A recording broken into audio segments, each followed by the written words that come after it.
An exceptionally architectural monument has appeared in the heart of Nairobi. It houses a conservatory of historical galleries. These are artifacts of weapons used by our forefathers, and spaces dedicated to urban culture.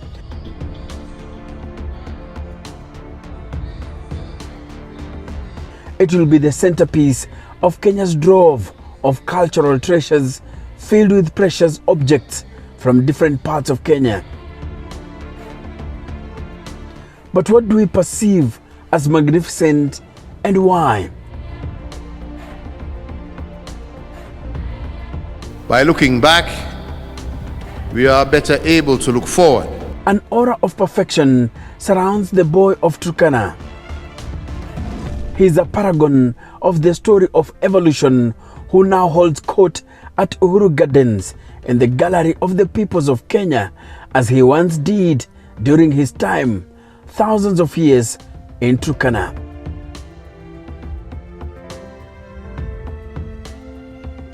He will be the center of attraction for millions seeking answers on the origin of mankind. This is no traditional office block. It is truly monumental.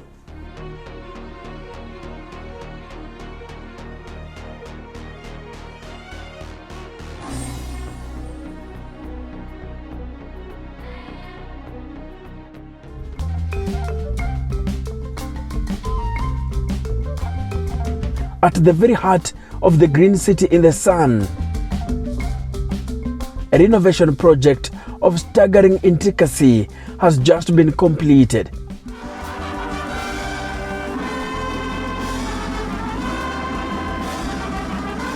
Its aim to reinvent how Kenyans connect with their history and heritage. So the museum that we have commissioned today will narrate every significant event in our Kenyan history, going back many, many years.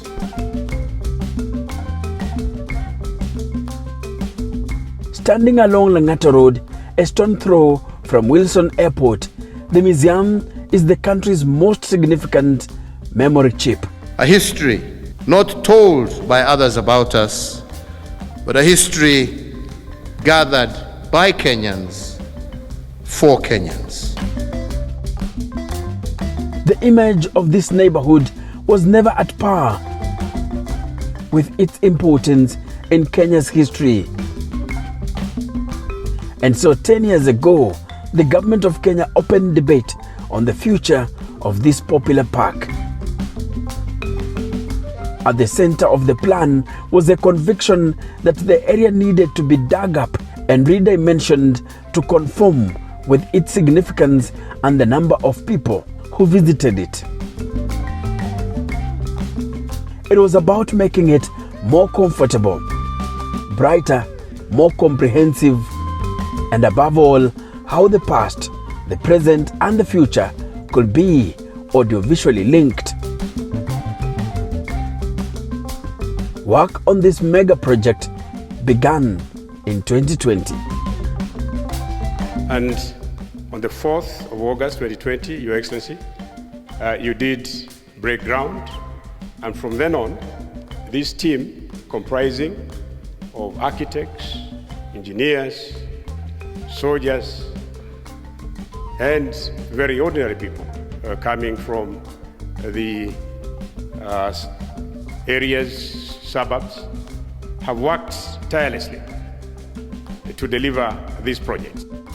The first challenge was how to ensure the foundation supporting the massive weight of the main structure is strong.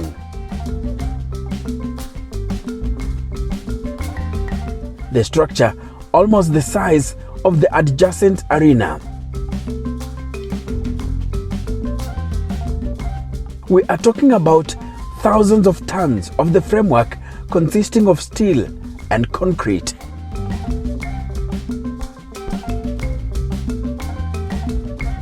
The foundation had to be built on a hard rock, and luckily, Nairobi stands on a rock not very far below the surface.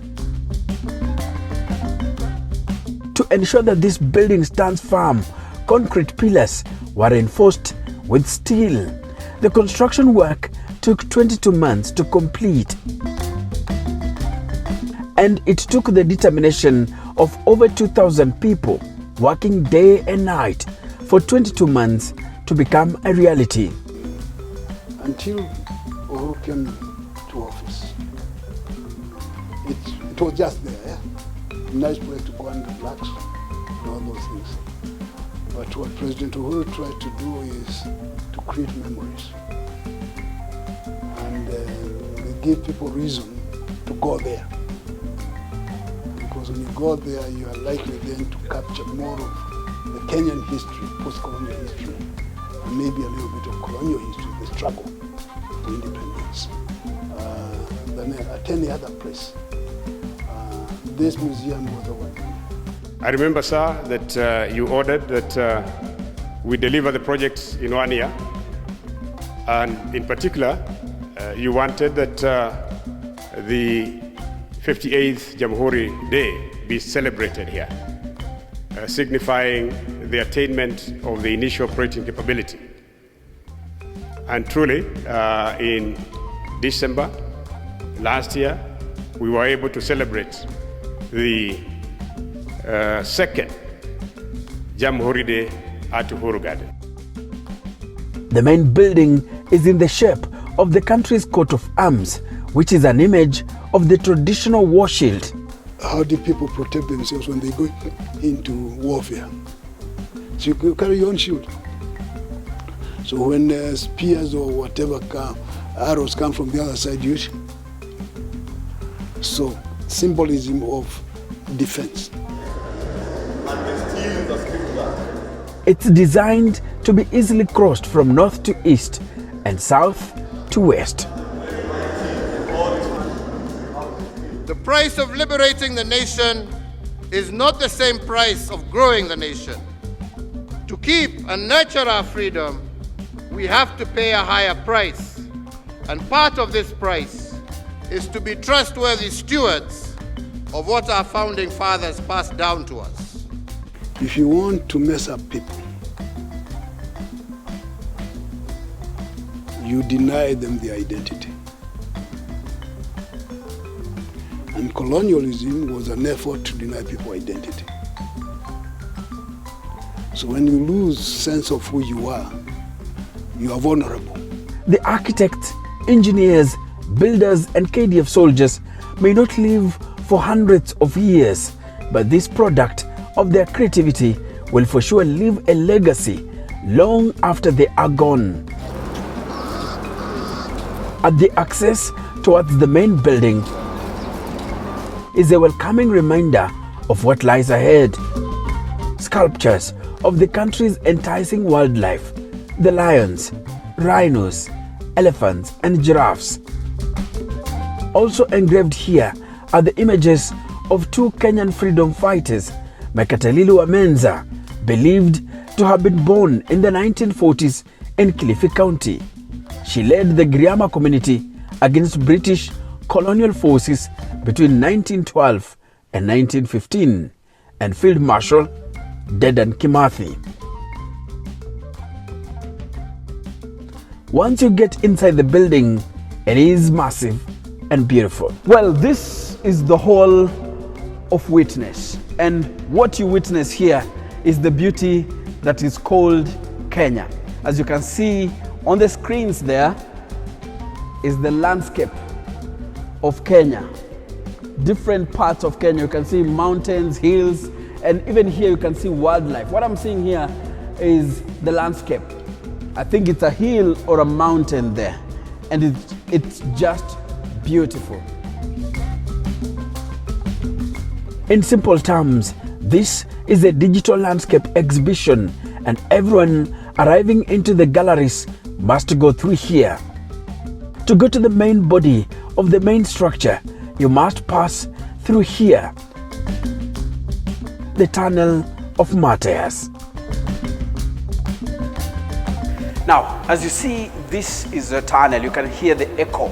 It's called the Tunnel of Martyrs. It is a commemoration of Kenya's martyrs, the sons and daughters of this country who died in historical moments.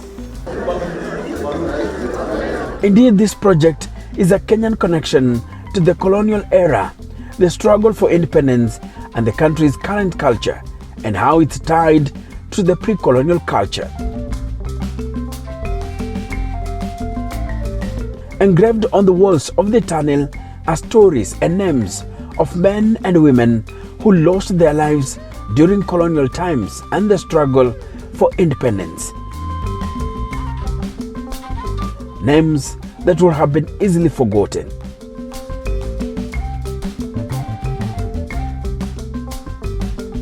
At the tunnel entrance is the story about Kariakop's killings during World Wars I and II between 1914 and 1945.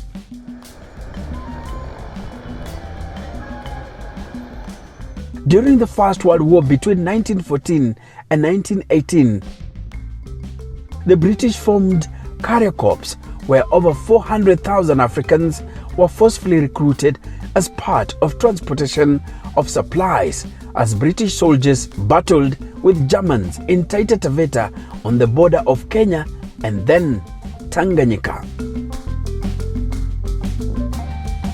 By the time the conflict was coming to an end, thousands of people had died. African soldiers and carriers were buried in unmarked graves, unlike the British, Germans, and Indians. In this tunnel, there are also the pre-colonial stories, the story of slave trade, and the men and women who lost their lives through slavery. Then there is the story of the Lunatic Express, its martyrs, and the sacrifices they made for Kenya to have its first railway system.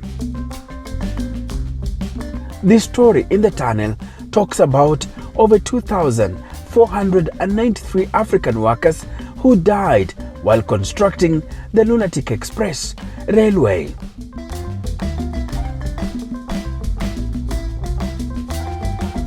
It leads us into the gallery where the story of the Lunatic Express continues. Away from the monumental aura of the main structure, the story of the Lunatic Express continues.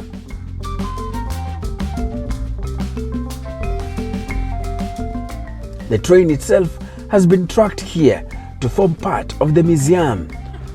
This thing was steel. Yeah, this is steel.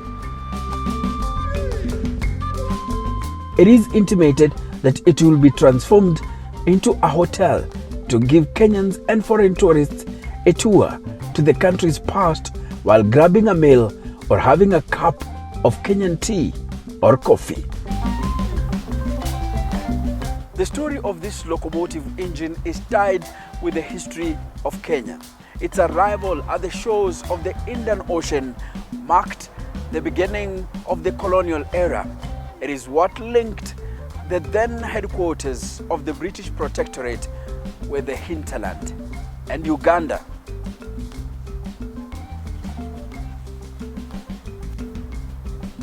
The railway line began from Mombasa, which was the nerve center for British activity in the then British East Africa.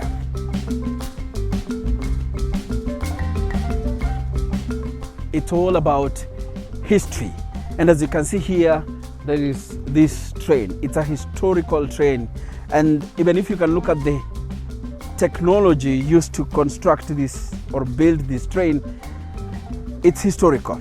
The wheels are huge wheels as compared to current or modern trains. They are very huge. Modern trains have smaller wheels, and also the mode of powering the train is different, because I'm told that this train here used to use coal for steaming it, but today there are trains that are using even electricity. This is all about history.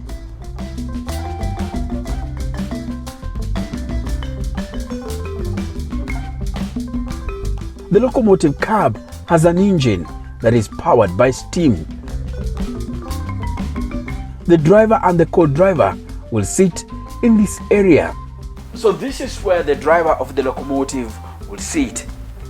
There is a gear here and there is a brake here. To operate this locomotive needed two people. That is the driver and the co-driver. One of the reasons is the brake. So braking this locomotive was an immense exercise. This is a brake. So they will pull it. There is the other handle there. So they will pull it until it comes to a stop. But it had to be systematic and slowly. In between the engine and the tender, there is a firebox that is loaded with coal or firewood and a boiler that has a water tank on either side. On top of the boiler is the regulator that controls the flow of steam to cylinders. The hot steam pressures the pistons which move the wheels of the locomotives. The Kenya Defence Forces had one command from their Commander-in-Chief. Transform this hugely significant place into a modern civic district. They had to turn UHURU Gardens into a 21st century park with monuments, structures, tombs and galleries celebrating every facet that has shaped Kenya as it is today. It is a historical site from the 60s, but each and every monument here has gained a new leaf of life thanks to these new structures. The museum now has 16 galleries, with the number expected to go higher.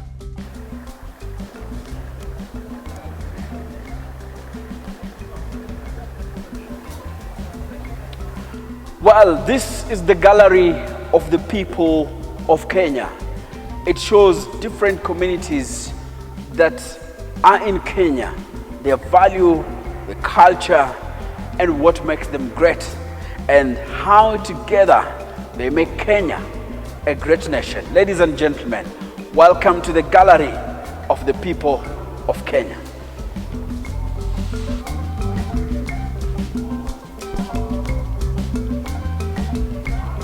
As you can see, this is a video showcasing different communities doing their things, cultural aspect. You can see songs, musical instruments. Now, when you come to this gallery here, what you see is the beauty of Kenya in terms of her people. Can you see there? Beautiful. In here, the diversity of Kenya is simplified.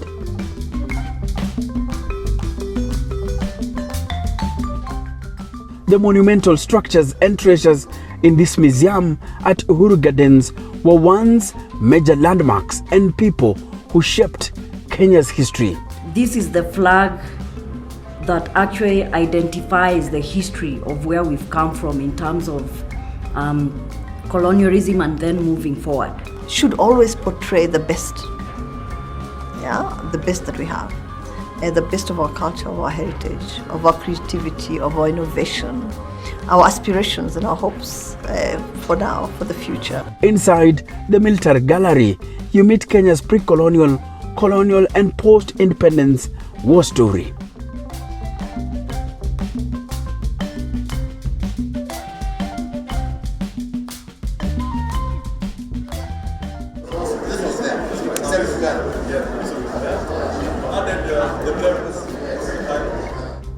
This is just one section of the military gallery, and as you can see, we have different types of traditional regalia and weapons used during warfare, and especially in the fight against British imperialism.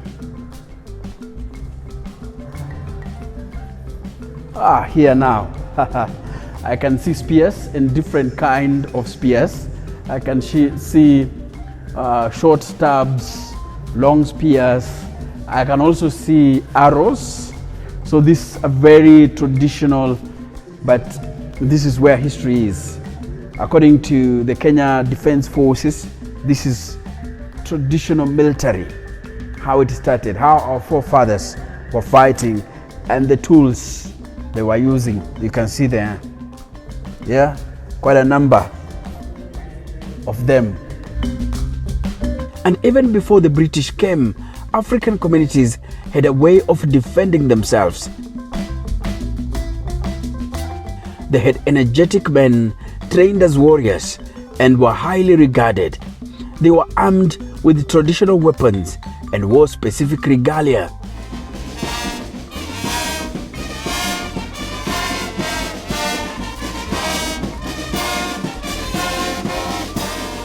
The current Kenyan military setup can be traced back to the days of British colonialism. The King's African Rifles that fought for the British government in Somaliland, Abyssinia, Burma, Madagascar, India, Kenya and Palestine. The King's African Rifles was first formed in 1902 with African men from Kenya forming the 3rd Battalion of the East Africa Rifles. There were 3 Kenyan battalions, the 5th formed in 1916, the 7th in 1952 and the 11th in 1941. A good number of these soldiers added still to the fight for independence after surviving the World War II and returning home.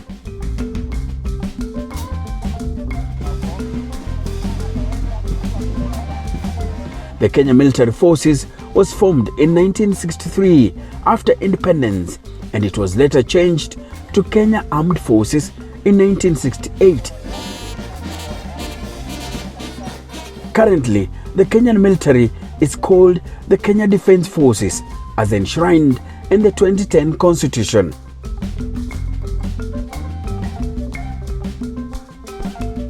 The gallery has vehicles, weapons, and other equipments that define the history of Kenya. Some are now being phased out, and so they have been brought here to remind young soldiers and those who want to be military men the journey KDF has undergone.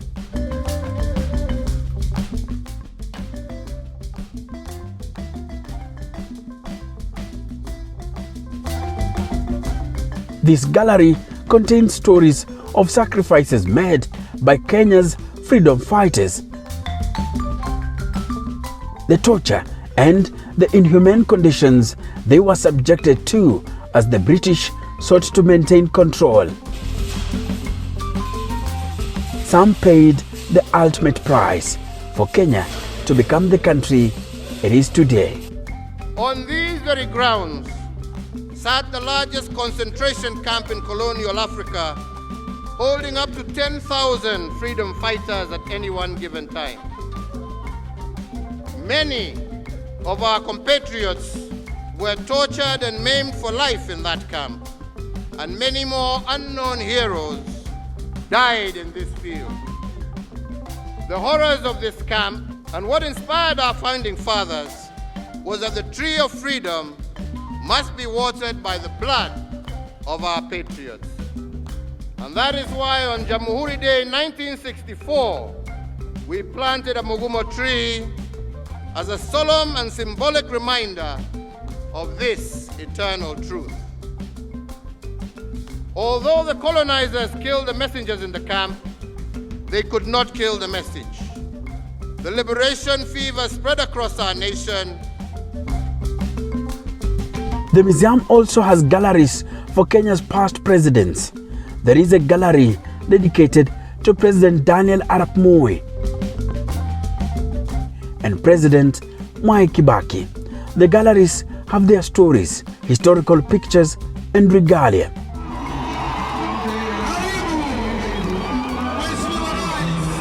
UHURU Gardens Arena has already held significant historical events like Madaraka Day, during which the country remembers the day it gained self-rule, and Jamhuri Day, which marks the day Kenya gained independence on the 12th of December 1963. My name is Enoch Sikolia, and this is the Kenyan Historian.